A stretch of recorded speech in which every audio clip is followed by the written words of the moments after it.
Hello, this is Sangam Gupta here. आज हम उत्तर प्रदेश राज्य विद्युत उत्पादन निगम 2019 के पेपर का एनालिसिस करने वाले हैं, जिसमें हम कुछ इंपॉर्टेंट क्वेश्चंस का सॉल्यूशन देखेंगे जो आने वाले किसी भी जूनियर इंजीनियर के एग्जाम में बहुत ही बेनिफिशियल होने वाले हैं। स्टार्ट करते हैं क्वेश्चन से। The slope eight the fixed end of a cantilever beam will be. तो पूछ रहा है कैंटिलीवर बीम के फिक्स एंड पर स्लोप कितना होता है। हम जानते हैं कि जो भी कैंटिलीवर बीम होती है उसके फिक्स एंड पर जो स्लोप होता है उसका मान ज़ीरो होता है और डिफ्लेक्शन का भी मान ज़ीरो होता है। और यहाँ पे हम अगर बात करें मैक्सिमम स्लोप इस कंडीशन में कैंटिलीवर बीम में कितना होगा, तो वो होगा मैक्सिमम स्लोप फ्री एंड पर। अगर हम मान लें डब्ल्यू पॉइंट लोड लग रहा हो तो हमारा जो स्लोप का वैल्यू होगा, स्लोप को अगर थीटा से डोनेट कर रहे हैं और एल जो है वो लेंथ हो हमारी ओवरऑल बीम की, तो ये हो जाएगा W L square upon 2 EI। Now we move to the next question, that is which of the following building quantities is measured in cubic metre. Option है ब्रिक मेजनरी, प्लास्टरिंग, टीपीसी और flooring. तो हम जानते हैं brick masonry जो होता है वो मीटर क्यूब में मेजरमेंट किया जाता है उसका। अगर हमारा brick masonry half brick work हो यानी 10 सेंटीमीटर हो तो वहाँ पर इसे जनरली मीटर स्क्वायर में मेजरमेंट किया जाता है। प्लास्टरिंग प्लास्टरिंग की बात करें तो plastering metre square, DPC metre square और फ्लोरिंग मीटर स्क्वायर में मेजरमेंट किया जाता है। Now we move to the next question, that is heavy mineral material found in raw sewage is called. तो जो हैवी मिनरल मटेरियल होता है raw sewage में उसको हम लोग ग्रिट बोलते हैं। ग्रिट में ये जो तीनों ऑप्शन दिए हैं सिल्ट, ग्लास, ग्रेवल, ये सारे आ जाएंगे। Now we move to the next question, according to Indian standard soil classification system silt is symbolised with letter. तो ये पूछ रहा है सिल्ट को कैसे डिनोट किया जाता है Indian standard soil classification system में। तो सिल्ट को डिनोट किया जाता है एम से, एस से डिनोट किया जाता है सैंड को, सी से डिनोट किया जाता है क्ले को और जी से डिनोट किया जाता है हमारे ग्रेवल्स को। Now we move to the next question, the ratio of lateral strain to linear strain is called. तो लेटरल स्ट्रेन और लीनियर स्ट्रेन का जो रेशियो होता है वो कहलाता है पाइसन रेशियो, जिसे हम म्यू से भी डिनोट करते हैं। और जो म्यू की वैल्यू होती है इंजीनियरिंग मटेरियल्स के लिए 0 से 0.5 के बीच में वेरी करती है। Now we move to the next question, as per Indian standard 456/2000 regarding slenderness limit, a simply supported or continuous beam shall be so proportioned that the clear distance between the lateral strain does not exceed whichever is less, where d is the effective depth and b is the width of the compression phase midway between the lateral strain. तो as per Indian standard 456 guidelines, we know that this is nothing but 250 250 b square upon d or 60 b. This value is for simply supported or continuous beam. If we talk about cantilever, then it would be nothing but 100 b square upon d or 25 b. Okay, now move to the next question. If 1% solution of sewage sample is incubated for 5 days at 20 degrees Celsius, the depletion of oxygen was found to be 3 ppm. BOD of sewage is।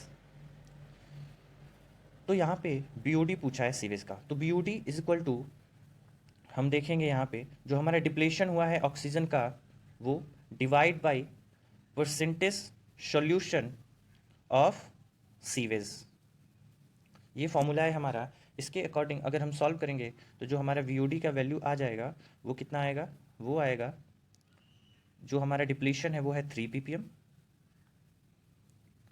और जो हमारा percentage solution है वो है 1%, that is equal to 300 ppm and answer will be 1। Now we move to the next question, as per IRC standard the maximum super elevation that can be provided on hill road not bound by snow is. तो urban area में जो होता है वो होता है 4%। हम जानते हैं कि अर्बन एरिया में जो वैल्यू होती है super elevation, maximum super elevation की, वो होता है 4%। प्लेन एरिया में ये 7% होता है और माउंटेनियस या फिर हिली एरिया में ये 10% होता है। तो यहाँ पे पूछ रहा है हिली रोड, यानी option number 3 will be the correct answer. Now we move to the next question, a cantilever beam of span 4 metre carrying a gradually varying load, zero intensity at the free end and to 3 kN per meter at the fixed end. Okay, अब हम इसे solve करते हैं।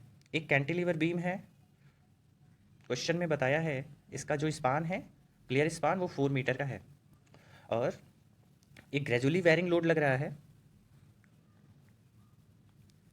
एक gradually varying load लग रहा है जिसकी इंटेंसिटी यहाँ पे कितनी है, 3 किलो न्यूटन पर मीटर। ओके, नाउ अगर हम बात करें शियर फोर्स की, तो जो टोटल शियर फोर्स आएगा वो कितना आएगा, जीरो फ्री एंड पे है और फिक्स पे 3 है, डिवाइड बाई 2 इंटू 4, तो ये कितना हो जाएगा, ये हो जाएगा 6 किलो न्यूटन। तो ये जो होगा मैक्सिमम शियर फोर्स आएगा 6 किलो न्यूटन का।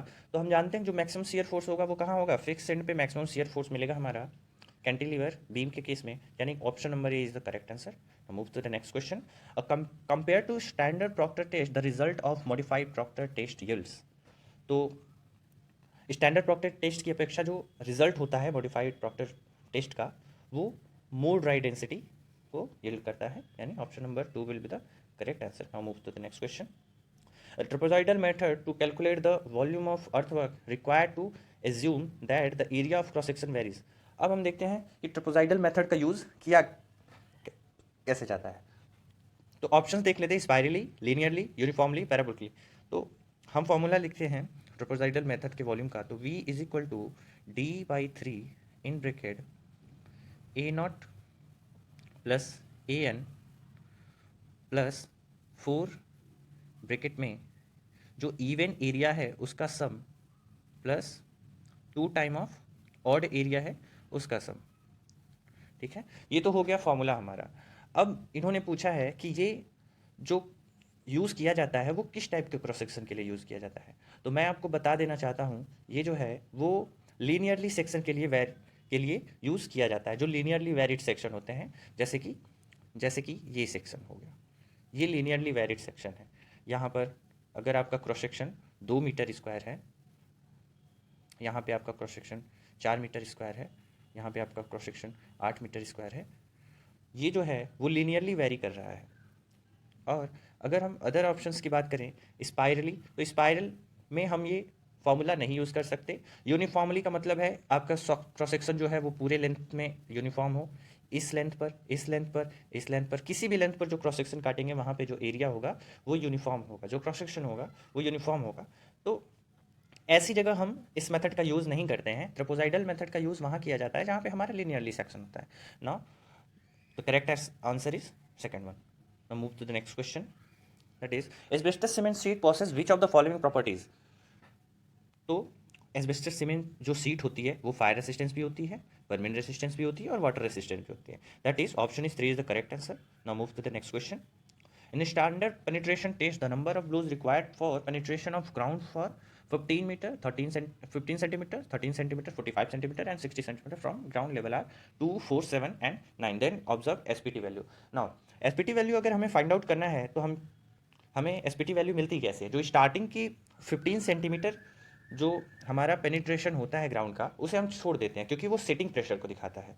अब उसके आगे यानी 30 सेंटीमीटर और 45 सेंटीमीटर का जो हमारा पेनिट्रेशन होता है उसके नंबर ऑफ ब्लोज को जोड़ करके हमें ऑब्जर्व एसपीटी वैल्यू मिल जाती है। यानी अगर हम 30 सेंटीमीटर और 45 सेंटीमीटर पे नंबर ऑफ ब्लोज को जोड़ें तो ये कितना हो जाएगा, 4 + 7 = 11।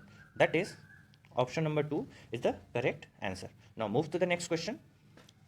A water supply scheme has to be designed for a city having population of 1 lakh people.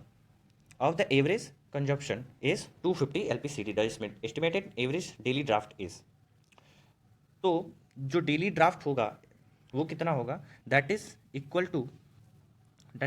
To जो 250 LPCD है, LPCD यानी LPCD का मतलब होता है litre per capita per day into the population. अब पॉपुलेशन जो है हमारा मिलियन में निकालना है, तो 1 लाख में होता है 0.1 मिलियन, यानी इक्वल कितना हो जाएगा 25। तो 25 MLD हमारा आंसर हो जाएगा। That is option number 2 is the correct answer. Now move to the next question. Which of the following is not an outgoing of building.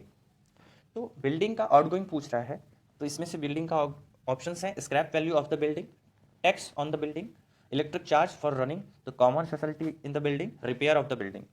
ना अगर हम देखते हैं आउटगोइंग्स में, तो repair of the building outgoing है, electric charge for running the common facility ये भी आउटगोइंग है, और टैक्स ऑन द बिल्डिंग ये भी आउटगोइंग है। स्क्रैप वैल्यू ऑफ बिल्डिंग ये आउटगोइंग नहीं है, क्योंकि जब हमारा बिल्डिंग अपनी एज को पूरा कर लेता है उसके बाद स्क्रैप वैल्यू मिलती है, तो ये हमारा आउटगोइंग नहीं हुआ, यानी correct answer is first. Now move to the next question. The value of rigidity factor for design of flexible pavement is. जो रिजिडिटी फैक्टर होता है फ्लेक्सिबल पेवमेंट के डिज़ाइन के लिए, उसका जो वैल्यू आता है वो होता है greater than one, greater than one for lower tyre pressure.